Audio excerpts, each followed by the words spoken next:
Hi, this is Matt Weiner.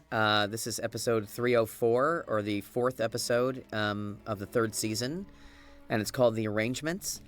And I'm here with Ryan Catrona, who plays Grandpa Gene, and Kiernan Shipka, who plays Sally Draper.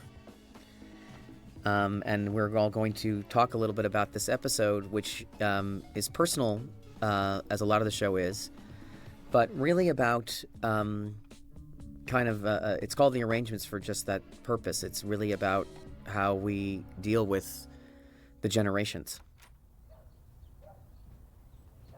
This scene was a very popular scene from when the script came. A lot of people remembered being with their grandpa and being allowed to drive, and this is not just a period thing. Grandpas still do this. Ryan, you always have a way of playing Grandpa Gene completely in the moment of what he is. Well, yeah, this is about energy and verve and just my excitement at being alive and taking the opportunities. I remember my grandfather let my kid brother use an axe once. my mother was horrified, and he's standing back and instructing him as to how to swing the axe.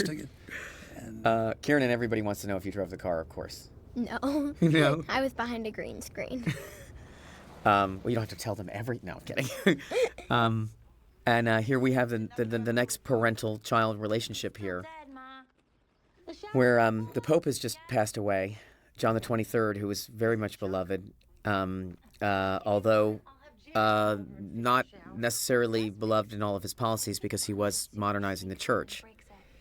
And what we hear here is the introduction, the idea that Peggy is going to move into the city, and she's terrified about telling the mother about that.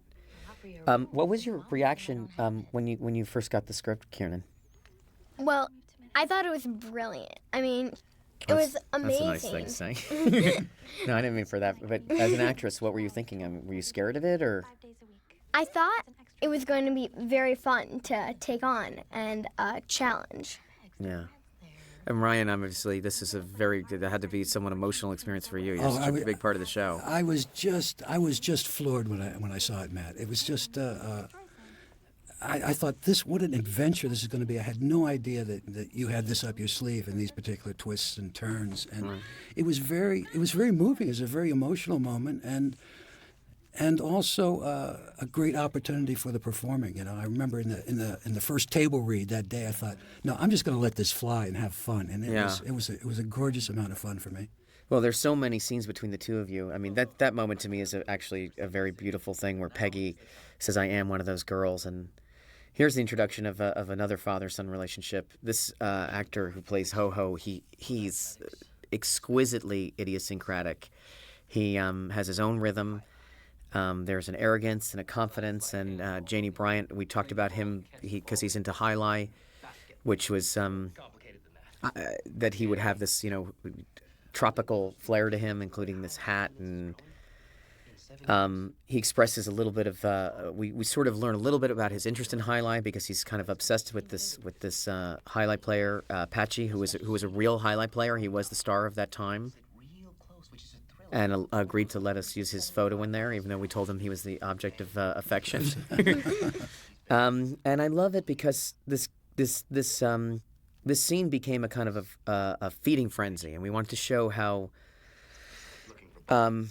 they're craven. I mean, it's a business, and they're all trying to get together on the idea that they're going to exploit this kid because a fool and his money are soon parted, right? Right. Mm-hmm. But he's Pete's friend from college. He's to the manor born, and they're treating him like the client at the same time as Lane is driving this force for the agency to basically take every penny out of his pocket. He's enthusiastically participating. He is. Digging his hole quickly. He is. Yeah. He's. Excellent relationships with the networks. And I love how they all sort of get on board with it, even though it sounds ludicrous. And I have to say, who's to say it is ridiculous? You never know. It could have taken off. But some of his theories here are kind of more than unconventional. The idea that there be three networks having the same show, Harry goes, yeah, that's true. No one has ever done that. That's true. How about a star-studded So they're big trying to find more ways to spend his money. And Lane is sort of directing this. What else you got? Now, Karen, do you watch the show every week? Are you allowed to? You are. I love think the it's fair. show. Oh, that's cool. But I wasn't sure because, I don't let Martin see all of it because some of it's too adult. But, we've had these discussions, and I've had them with your mom over the years, more and more and more, the smoking and making drinks and all these, and all of the adult situations in it. And here you are driving the car. But I love that the emotional depth between the two of you. Do you guys ever talk about the scenes while you're doing them, or do you sort of stand there with the director? Or? We didn't talk so much about the scenes as about other things and just enjoy conversations together. And speaking of the emotional content of the scene, the first season when I met Kiernan on the set, and I stood in the kitchen and she comes running down the hall and says, "Grandpa," and just gives me this huge hug in the rehearsal. And I thought, here is a great actress and a very available and emotional and open and courageous young woman. So I was just astonished at that, and I thought we're going to have a lot of fun. I didn't know I was coming back for the third season, but by then I think we had a bond and some trust. That's great. Well, it definitely shows. Actually, Ho-Ho, we buy you dinner. There's a scene here now where Don is the voice of reason in this scene, and we think this is what's happened. I think is that they have exploited him, but now Don expresses his During the Depression, I saw somebody throw a loaf of bread off the back. disregard for it, and Don mentions It was more dignified. this scene from the Depression, which I love, which always grounds him in how old he is, because people watch the show and they go, "Oh, maybe I'm Don's age or anything," and you're like, "You are, but he's from a different time." Right. Camel, did you tell him who this idiot's father is? He said he's a shipping magnate, not a client. Horace Sr. is connected to Bert Cooper in $1 million. And I love the idea that they ripped him off, but Don's basically saying, like, his dad doesn't know about this, and you could be endangering us. This has other consequences. Right. So that's the function in the story. But there's the other part of it, which is Don's, especially in the wake of the Conrad Hilton and the class and all the issues in the episode before. We know Don's attitude about these kind of easy come, easy go situations. But Don is functioning at a high level in the agency at this point. Now here's this scene that I think it's hard for the audience to see this in one hand because a lot of us are dealing with this. And Grandpa Gene has obviously had some health issues, so not everything he says is completely straight. But Right. he does, his relationship with Betty is great. He doesn't want her smoking. He said that before. And he wants to talk about something that she does not want to talk about, which is what's going to happen to him when he's gone. Right. Did we talk about this, Ryan?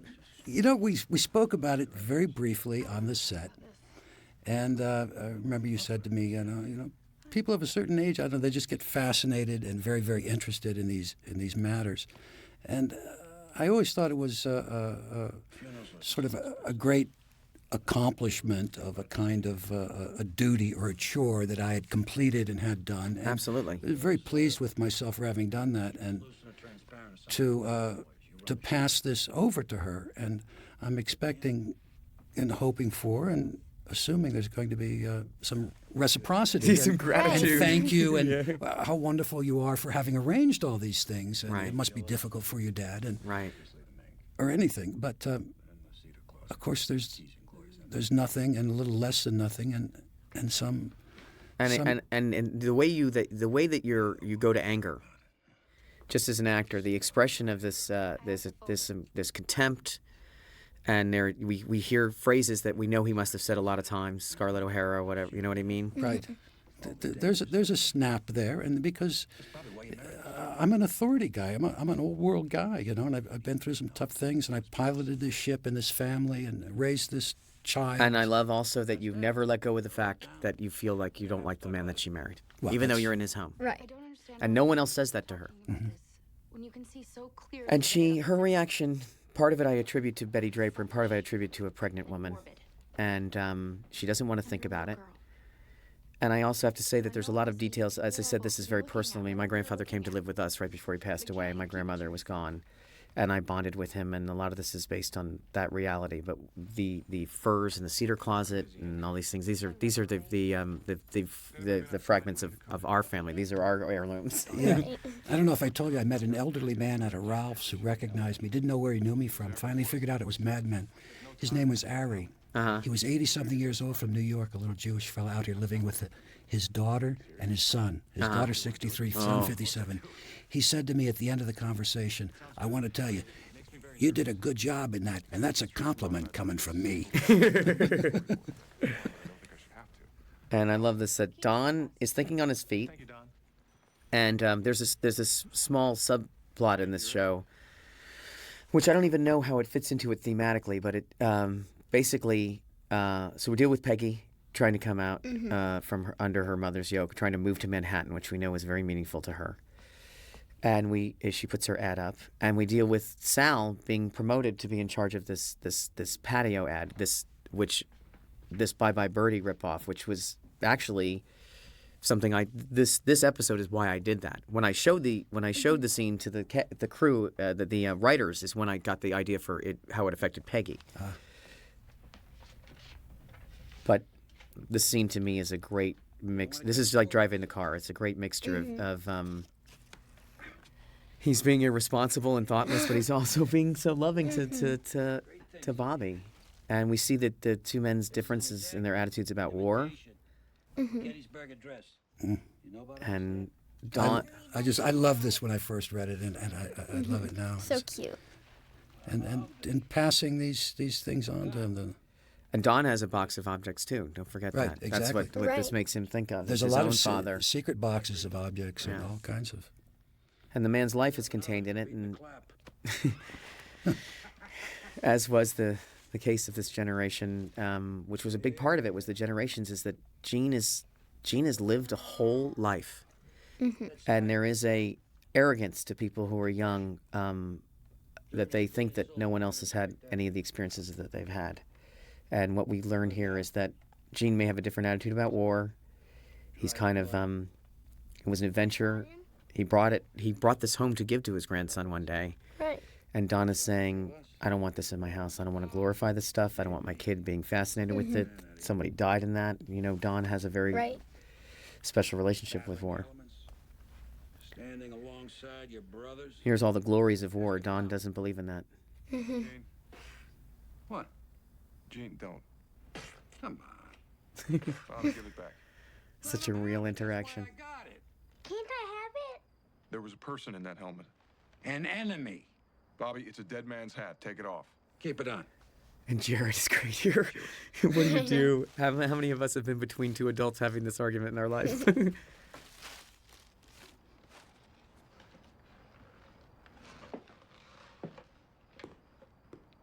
But Grandpa Gene is still continues on. I love this line. Oh, this is one of the gems.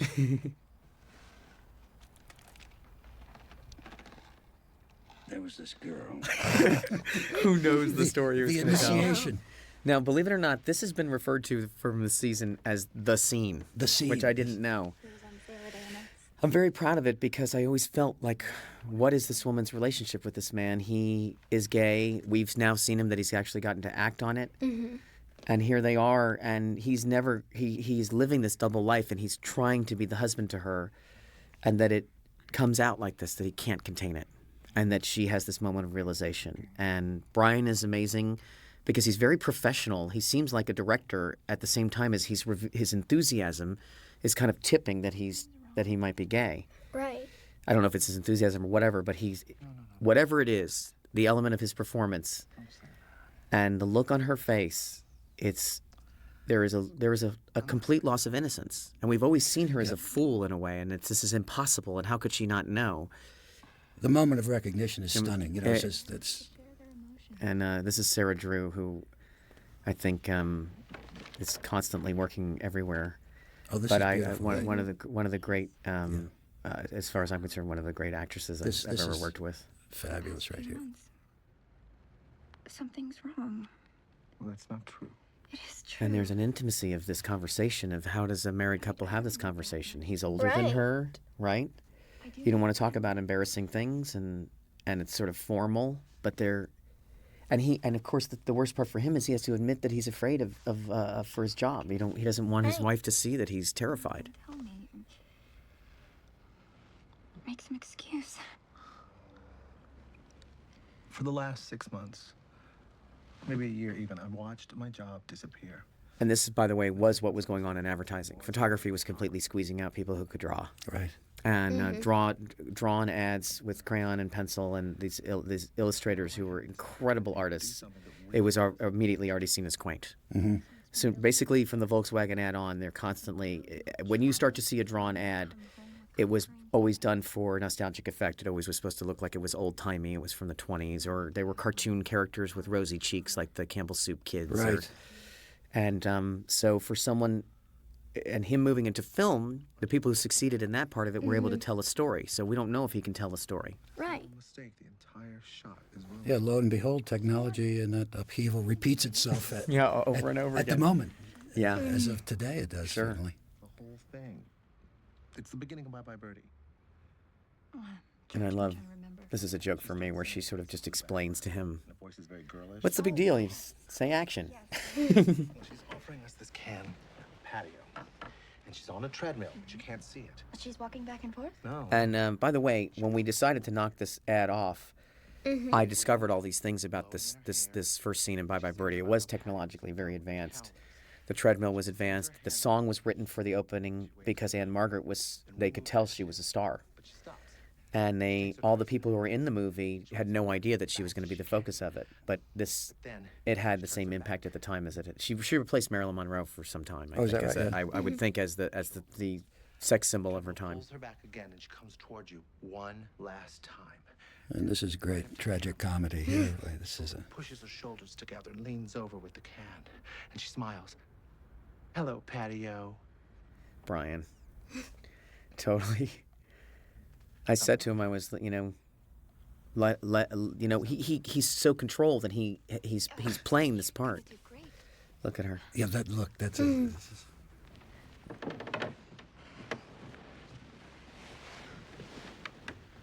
It's not over the top. It's not unrealistic, and it is completely believable. Nice. And it's enabled. Mike Uppendahl directed this. He did an amazing job, and I was very proud of how it came off.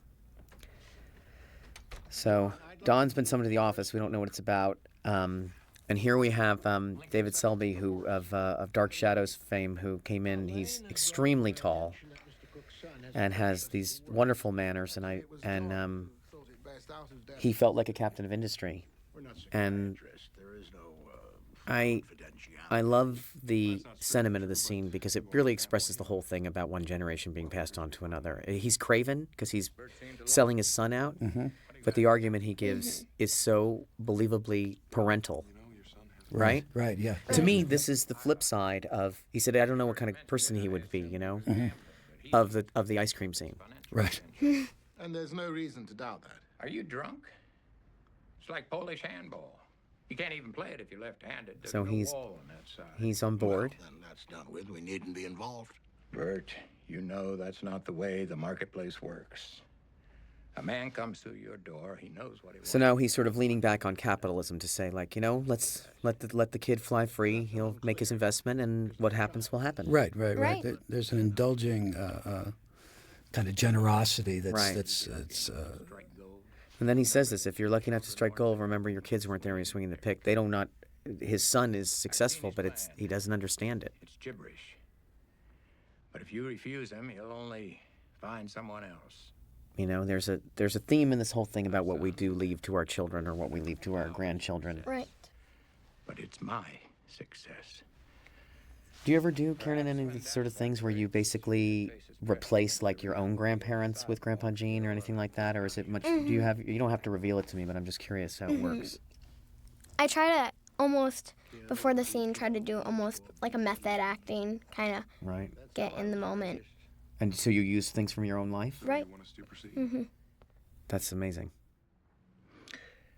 When we put that Cool. money aside for him. Because I feel genuine affection because I know Ryan's definitely trained. Yeah, well, yeah, but you know something? I really didn't have that close of a relationship with my grandfather, and so great thing about acting is it's an opportunity to have the kind of relationships that you never had, and it's really new territory. Right. And this particular relationship, which I don't want to get too far, but it's really about giving and about a kind of absolute sharing and recognition of the other, you know. Yeah, And it it's really about being- transcends the generational thing of grandpa and granddaughter, but it's really wanting to give to her and share with her everything about life and energy and who she can be and the possibilities of that. She's seen. She is seen. They see each other. That was what we just talked about. This is something that I found very funny.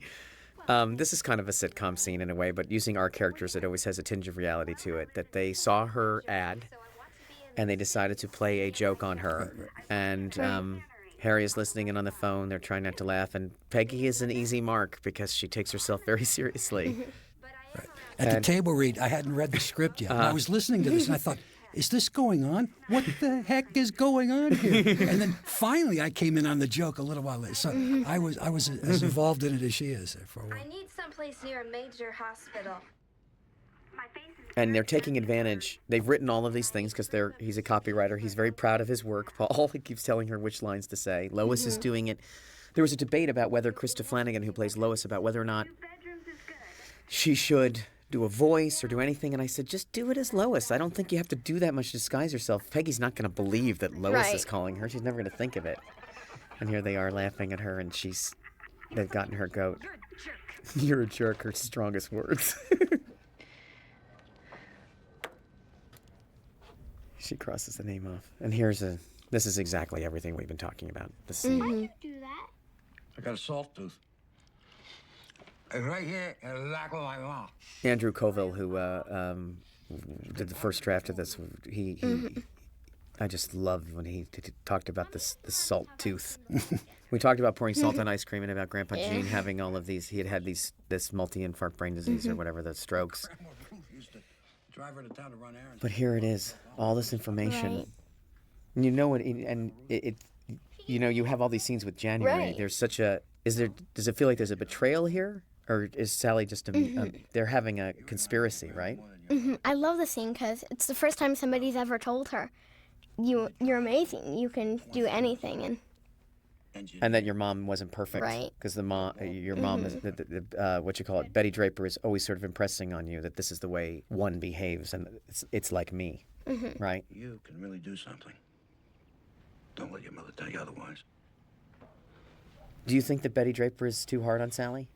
You know she won't let me. At some points. Yeah, So I'll tell you what. yeah, I do too. I'm gonna keep a lookout. I mean, obviously, I write it that way, but I also think Betty Draper maybe is not Go ahead, Ghost. It's wasn't ready ever to be a mom. Oh, she's coming. Quick, hide it. Look at that. knew you were gonna. It's fantastic. It tastes like chocolate, but it smells like oranges. You smell it? There's a little dun dun dun there, right? We prepared that actually while we were rehearsing the driving scene in the car. We had to spend a Right. lot of time. Oh, really? So we Oh, made a great. game of rehearsing, and Kiernan, who is a genius with lines and has I a believe- photographic memory, is incredible. It is incredible. So we had a kind of competition as to who could correct who and who had it perfect. And we went back and forth and did the scene, at least 2 or 3 dozen times while we waited for the green screen rehearsing, which takes a little time. That was a lot of fun. I love this here where he says about Patchy With a better job than his father. couldn't afford to lose that weight. There's a little romance in there. Now, Don's thread in this story is still about the generations because Don's father is Right. gone, and we've met Don's father through flashback, but we've never really I know met you're him. interested. And I think that This kind of investment. Don, when he heard the father's comments, he came here to just say, this guy's an idiot, I'm going to take care of it. But then when the son, and he does such a great job here, when Ho-Ho starts talking about why he's doing it, and that he just wants to impress his father, and that he dreams of giving him a team, Don softens and he says, I'm going to give you a way out. Right.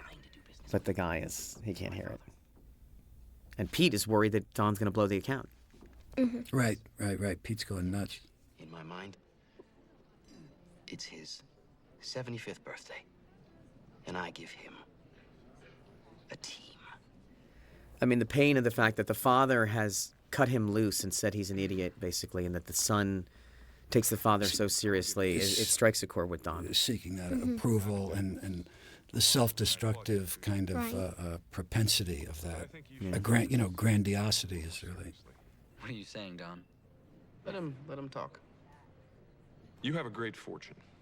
That's not just money. And I can't help but comment on the set here. This is, I think, I know this is a location, but it's supposed to be the Four Seasons, and I have to say, it's slightly more ornate than the Four Seasons. There are paintings in it, but it has the feeling because of that ceiling that you are in that restaurant in New York City, that old New York restaurant. Mike and Chris, the luxury of the scene is important. It's really a client dinner. Technique, isn't it? You zig away from me and I zag back into your arms. You know, I got the galleys of this book by Ogilvy. Learned a lot about advertising. David Ogilvy, one of the most famous. Ogilvy. Yeah. Where'd you eat? And Ogilvy. he had it wrong. And there's an interesting point there where Don sort of brutally says, well, why don't you go talk to him? And he says, I would have, but Pete talked me out of it. Right. So you know that Pete's good at his job. And Pete makes a little reference to his own father, who we met in season 1 and passed away in season 2. And there was a Pete and Ho-Ho have a lot in common. That's all I can say. But Pete understands that you cannot please that father. Right. And here's something that we haven't seen in a long time, which is Joan talking to Peggy about her work. And you know, the basic conceit of the scene is that Peggy does not know how to advertise for herself, and Joan does. Right. And whenever these two are in a scene together, it's gold. I have some nice furniture and a small television. And I love that Peggy has done a terrible job about it. So what then? You'll give me some ideas and I'll use them and you'll all have an even bigger laugh? No, I thought I'd tell you how to get a roommate. And of course, the great moment is Joan off the top of her head. Right. Just saying spins it out. The greatest personal ad ever. Joan, tell me how to do it. Here we go. Yeah, and that was supposed to be hard for her to say, and Lizzie knew that. More adult. But this is about 2 young girls in Manhattan. This is about an adventure. She is talking to Peggy the way Don talks about advertising. What is the story Right. here? Who are the people? What are the personalities? Like fun-loving girl, responsible sometimes, likes to laugh, lives to love, sports, city living, Christina. and general gallivanting. No dull moments or dull men tolerated. Or something like that. Thank you. Peggy pretends like, oh, that's helpful. And then she runs and grabs a pen. Right. No one here knows you. Branch out. Good night, Peggy. And then throwing in the final little barb there, which is, don't for a second think that that's actually you. Well, because life is not easy for her. No. And Don, of course, troubled by the fact that Ho-Ho's father, I think that it hits hard for him. He doesn't have a father. And he didn't have a relationship with a father. And I just wanted to not forget that Don is an orphan. And on some level, as we learned, an abused child. Yeah.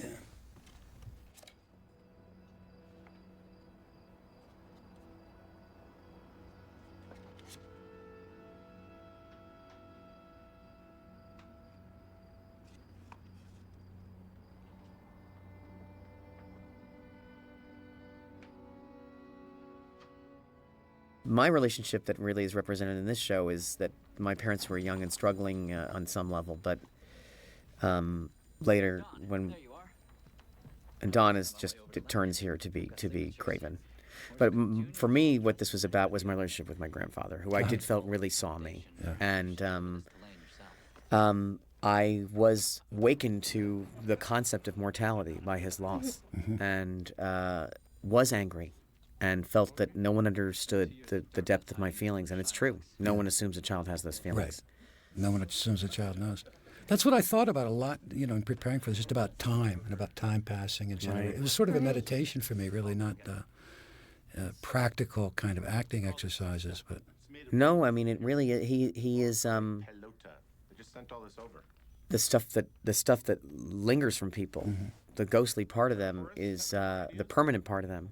Right, and I remember finding out about relatives, early relatives who I never met, who Right. were painters or artists, and things from other generations that my family never shared in and Right. never really told me about. You know, those were the secrets that kind There's- of released me. There's that, but I also, what I was going to say is I love the everyday quality to these interactions. Right.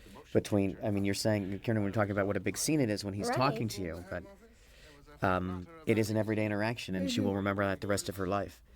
And this is the reason why we had the ant farm in the first episode was to do it here. They built us a few.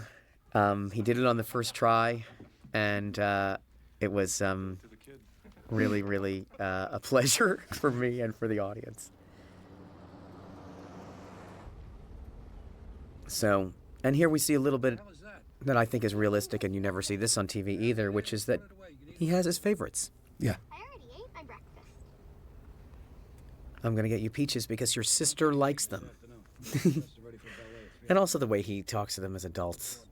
What is that, an English muffin? The hell it is? That Yeah. to me is Right. so... Right, right. And everyone's so careful with kids. They're not in real life, but they are on TV. That's stunning. Give me a rash. Your sister likes them. He treats them like adults. He sees them. Are you Peggy? They just sent me back from reception. I'm Karen Erickson. Yes. And so here to me is Peggy is being transformed from the outside in. She is behaving as she did in the season when she went out and picked up that guy. She is trying to become the woman in the ad. And she's almost tipping her hand all the time because this woman is, this girl, the roommate is fun-loving and Right. a little bit promiscuous, and Peggy's trying to pretend like that's the way she is all the time. And meanwhile, she reveals she's working on the weekend. And She was always keeping her door shut. this is Carla Gallo, who I first saw in Undeclared, which is a TV show that I really loved. And she's come in and read for us a bunch, and I'm always looking for the perfect part for her because she is just one of the funnier people, and the two of them together was very funny. It's amazing how you've invited actors that you have relationships with or through viewing or through Right. knowing into the show rather than casting on a kind of Hollywood show business recognizability level. No, I and so never you're- do that. I never do that. Well, the luxury is I get to go with the best actors. Right, well, that's fabulous. Yeah, I mean... We you know. all love it. Good. Well, also, I always talk about you, Ryan, is that, came in for 4 lines. And That's you right. were that guy. At the very beginning, right? You were that guy, and I always knew I was going to see you again. First season. I'm out in the city, ready for fun. And I also love this realization about that she can't, Oh, that one's Swedish and one's Norwegian. I and know. that I thought that was hilarious. they do hate each other, just so the public knows that. It was a real issue. Hopefully not anymore. And this is from here on, this was my experience. I was waiting for my grandpa to pick me up, and he never came. And it was the last I saw him was when he dropped me off, and I didn't know that. But there was this sort of, you'll see there's just a constant diminishment. The adults are concerned with their world, but there's a constant sort of pushing of of Sally's feelings out of the picture. And I'm not saying this, I put that out there and then say that when I finally saw this scene, I had a very emotional reaction to it when she's at the end, because I saw it from both sides. I saw it from this is just a tiny, tiny joke that we knew. To Christina would be funny. And here we have this. This is a big part of the production, and Mike did a great job in this, and Lucia for hair, and Lana for makeup. The reproduction of this ad, and Chris and Blake, who does post, and obviously Chris Manley, our cinematographer, and David Carbonara, who wrote this knockoff of the song. And the message of this is John Slattery's only line in the show, is "It's not Anne Margaret." And what I was always trying to say is, you can knock off whatever you want, but this is the reason why it was successful. And it becomes like an afterthought. Oh, well, we'll do that, we'll do that. Well, like, guess what people liked about it? Anne Margaret. Right.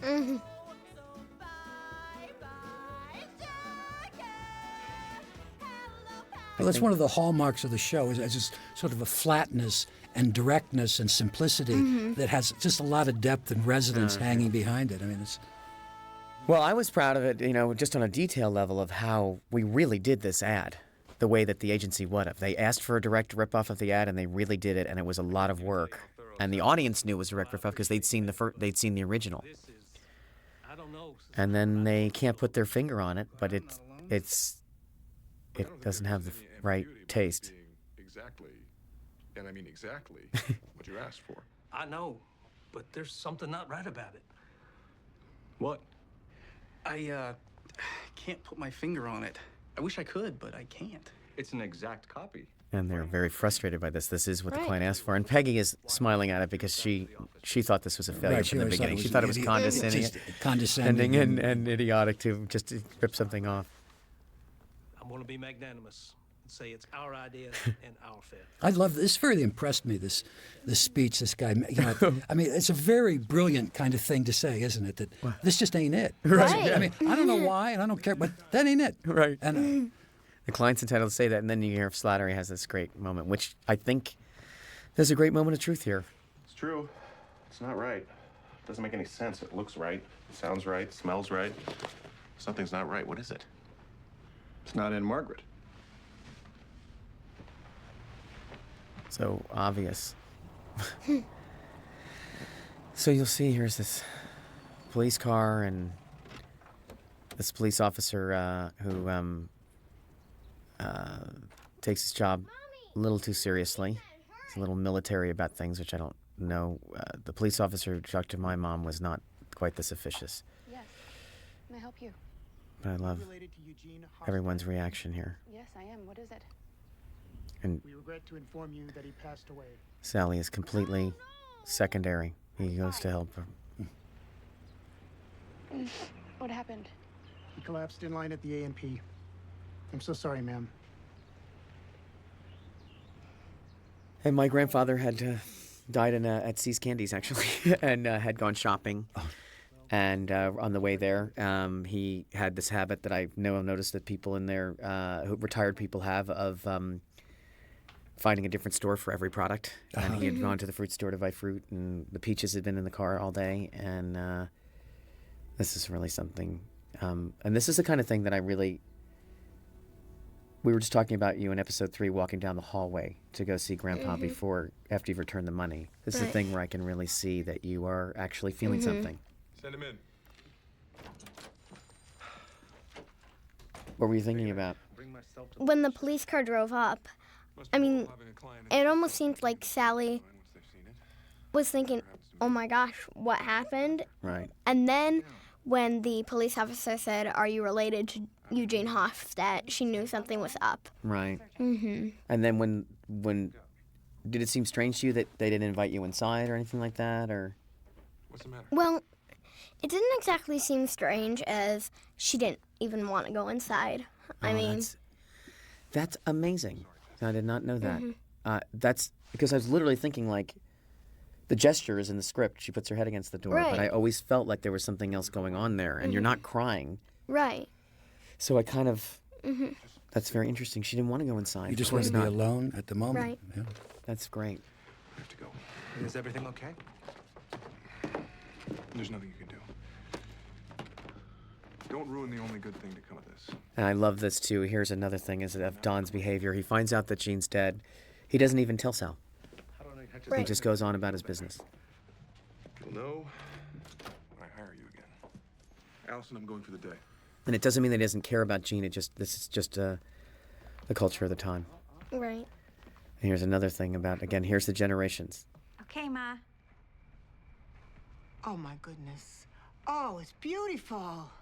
And Oh, was that all the noise that this was? Myra and Audrey, I mean, every time I'm in this apartment, in this set, and the three of them together, I believe every second of this. Especially since we added our slipcovers on the couch. Ma'am. What's the matter, Peaches? Sit down, Ma. I love this, that she knows she's going to tell her, and Audrey starts to go because she doesn't want to. Sister starts to leave. Stay. There's such a harshness to this world. This. But this is a mom who's saying, I don't want you to go. I don't want you to do it on your own. I gave you everything. You're not grateful. Grandma and Grandpa for years. Your sister was born. At first, she believes the worst. She doesn't believe the worst. She thinks, oh, you're going to come live with us. Right. So this is a rejection of the mom. Well, that makes sense. It really does. Yeah, I guess I'm the kind of mother who'd rather have a new TV than a daughter. I got you a new TV because you needed one. You got me a new TV because you think I was born yesterday. You belong in the city. You see this, Anita? This is what they do. He's talking about her like she's not there. Okay? Because it's just going to remind me of how stupid you think I am. Ma, you knew she'd have to move there eventually. Catherine's reaction. Now, someday both of you is going to feel this Abandonment. broken heart I'm carrying. They can't. You'll get raped, you know that. It's her striking out, obviously. Just as dangerous as here. And I'm Yeah, taking love to the wall, boy. It's... There's I got a lot of comments about this particular scene about and it was one of those scenes where people said to me, "Did you have a camera in my house when I was growing up?" I feel that there is some truth to it. I love the lighting in here, and I love how Anita is. I love how Catherine, the mother, has rejected her. It's a rejection. It's you don't love me because you're moving away, and it's that separation that Peggy's been trying to go through, and she was terrified of. She's been through a lot of change lately. The Holy Father dying, that was very hard on her. And I love this that as they're talking here, they hear the TV go on. They realize that they're a little bit over the hurdle. She's practical anyway. Exactly. Great acting. And there you are under the table where you were in episode 3. I keep saying you. Obviously, it's Sally, and I hear you. I it's hard for me with actors. This is a scene I witnessed. My mom and my dad and my grandpa and and my uncle and aunt. And he was Max Hoffman, number 2, actually. It's a more unusual name, Gene Hofstadt. Well, he's with Ruth now. I hope so. Once he asked, what's going to happen when I get to heaven and I have 2 wives? Knowing Gloria, I don't think that's going to be a problem. So the joke being, of course, that Gloria won't be in heaven. They never liked Gloria. And they hear the laughter. That was a moment I saw my mother eat one of these rotten peaches because she was remembering her father.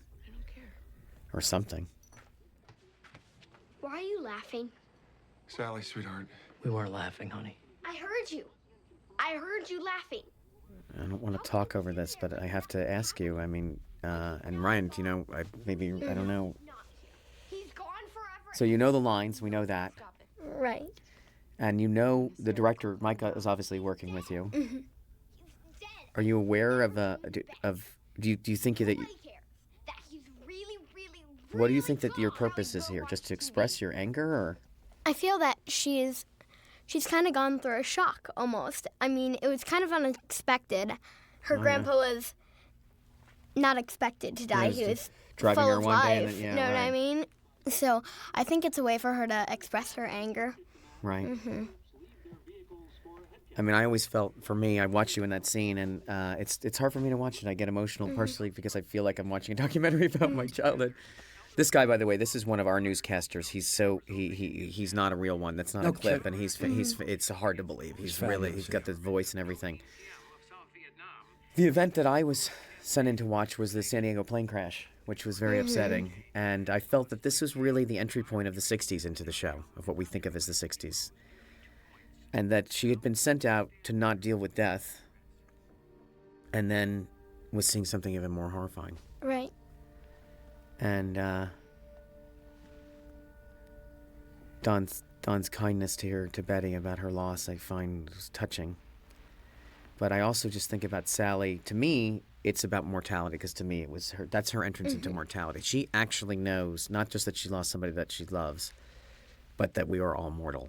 And the adults are trying, as much as they're in grief, are trying not to think about that, their own mortality. Right. She's got a little bit of Dawn in her.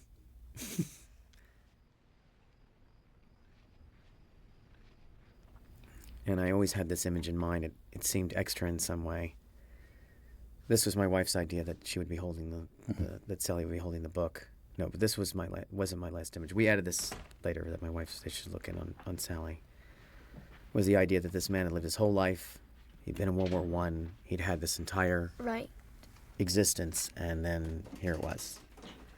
Fold up the cot. Fold up the cot. That's the end. Yeah. And Don is standing there by no accident between the crib and the cot. Well, you guys, I'm so glad that I got to have you come in and hear what It was great. Yeah, it's good to relive that.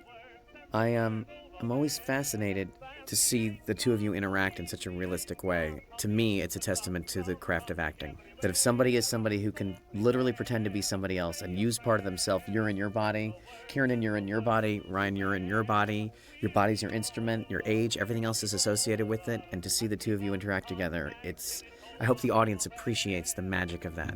Well, it was magical. There was just nothing in the way. For that, I'm grateful to you and my good friend Kiernan Shipka, who was just always there and available for me. And unlikely as it is, we became buddies, you know? I mean, Right. There is an atmosphere on that set about being an actor, and it's hard for people who come in for one day, but you guys are actors, and that's the relationship I see, and it's very exciting. Thank you. Thank You're you both very welcome. much. Thank you. Pleasure.